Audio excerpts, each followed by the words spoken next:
Hello, my name is Charlie Waite, and I have the great privilege of talking to Ben Osborne. Many of you will know exactly who Ben is.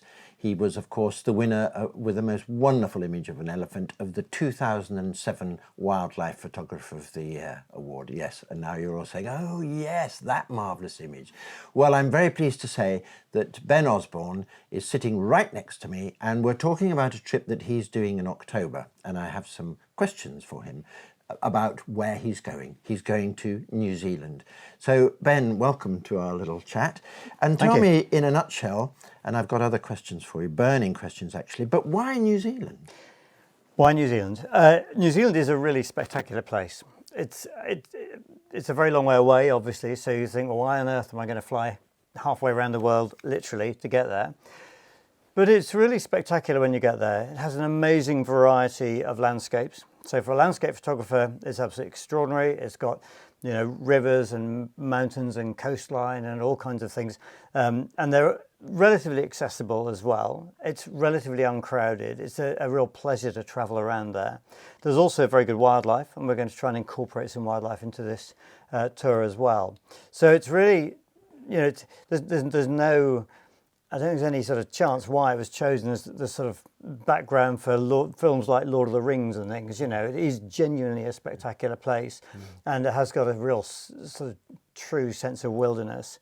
And that's what we can really get to grips with on this tour. Oh my word, I'm already envious. But here we are on a very brutally cold February day, but you're going in October. Why October?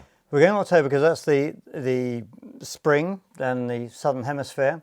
And spring's a good time to go because, I mean, it's good all year round, but spring, you've really got, the sort of weather's just sort of getting better, but you've still got good snow on the mountains. So you've got that fantastic contrast between the sort of snow line, you know, and the snow lying on the higher hills, and then and sort of melt water coming down the rivers. So the rivers are quite full. It's a good time for wildlife as well. So it's yeah, it's a very fine time of year. Oh, super. So now, but you're going to focus on the South Island. We are.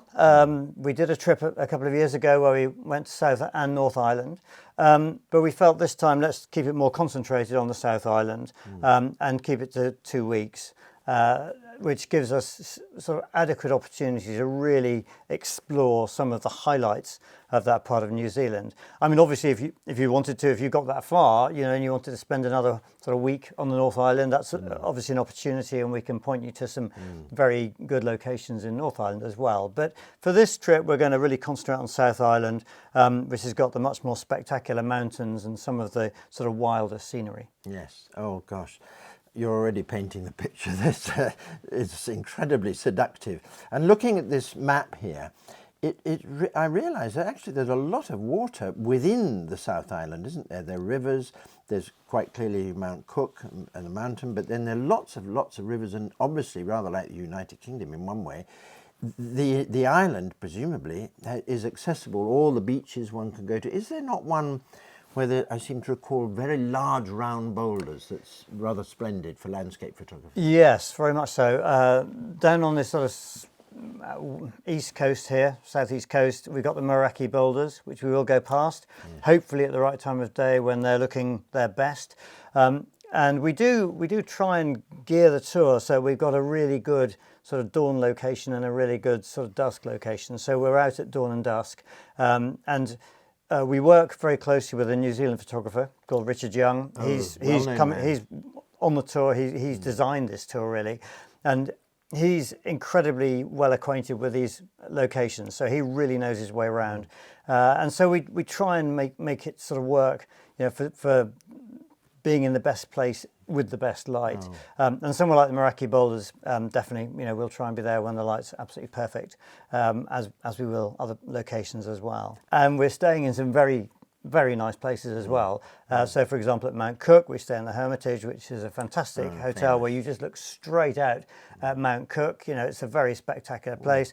We're staying in there's an old sort of beautiful old Victorian hotel down near the Otago Peninsula, Lanark Castle, where we're staying as well. So, you know, good accommodation throughout the whole tour as well. I mean, we spend one night on a boat as well, actually. Oh my word, where's that? Well, we're going to go and visit the Fiordland, which is right down here on the southwest corner of South Island. And you've got the sort of more famous Milford Haven down there. But just south of that, you've got Doubtful Sound. And Doubtful Sound, it's an amazing place because you sort of cross a lake by boat, then you go over some mountains in a bus, and then you get to the boat and you go out and you stay overnight. You stay overnight on the boat? Overnight on the boat in the my fjord. word. So you're sitting there, surrounded by these amazing walls of rock and forest. Yeah. And we went there on the last trip to New Zealand, and at one point they sort of turn the engines off, so complete silence.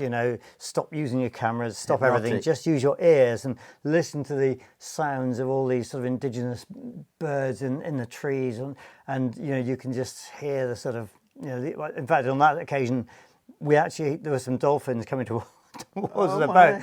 It was absolutely ridiculous. Last time I was there, it was completely blue skies for 48 hours, which is almost not what you wanted. But even in the very overcast conditions, if it's raining, you get these amazing waterfalls coming down the sides of this basically sort of canyon that you're in, and so it's equally spectacular. So it doesn't really matter what the weather's like. You're going to get something very extraordinary and unusual either way. It sounds completely thrilling. Just remind me approximately how many days is the tour? It's a couple of weeks, right? So I think 13, 14 days, something like that. We arrive and it starts in Christchurch, and then we sort of head across to Mount Cook, and then I think we go up the west coast a bit, and then down into Fiordland, and then across. So we're in this whole sort of area around the sort of southern part of the South Island.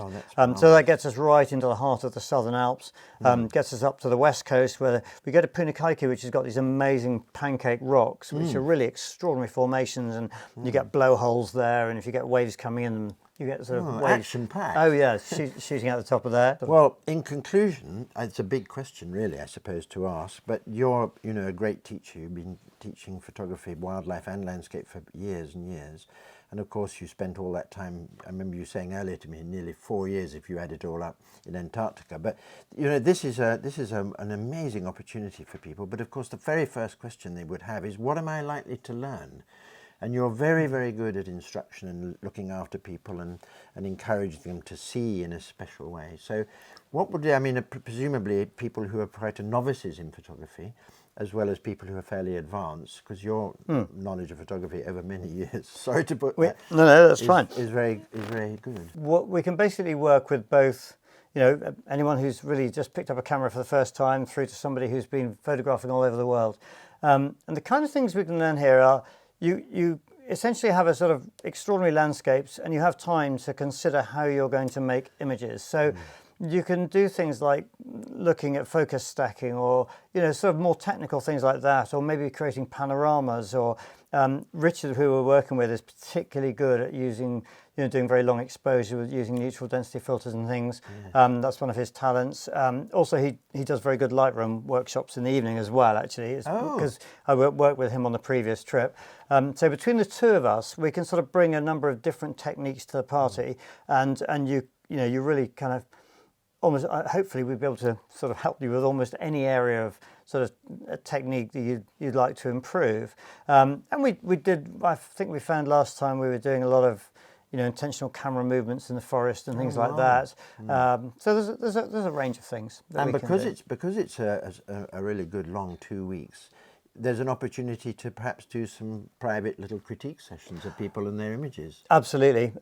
And I think it's really important to sort of learn as you go along. Even I do another one for Light and Land up in Neustadt, and somewhere during the middle of, that's only a week long, but certainly after day 3, we try and fit in a critique session where people can present some images and we can talk about them, and as a group, and it's always very constructive and very positive and very kind of encouraging. It's a very, I think it's sometimes it can almost be the most useful session of the week, actually, when you get that sort of feedback and that you've been in the same place at the same time in the same light as all these other people, and yet you've all come up with totally different images. That's a sort of, you think that this is magical. How did we all get different? How we've all seen this in very different ways. Yeah. And I think that actually as a learning experience is really important. And we'd certainly, I'm sure there'll be opportunities to do at least one or two of those as we go along. Oh, that's really terribly important. And in a sense, really, you're giving sort of private tuition, essentially, right the way through from the creation of the image to the finished product. Absolutely. And accompanying the photographer all the way. But thank you so much, Ben, for illuminating us about this absolutely wonderful place. And as I say, I'm very, very envious. So I think the word is bon voyage. Thank you very much indeed. Well, thank you for talking about it. Thank you, Ben.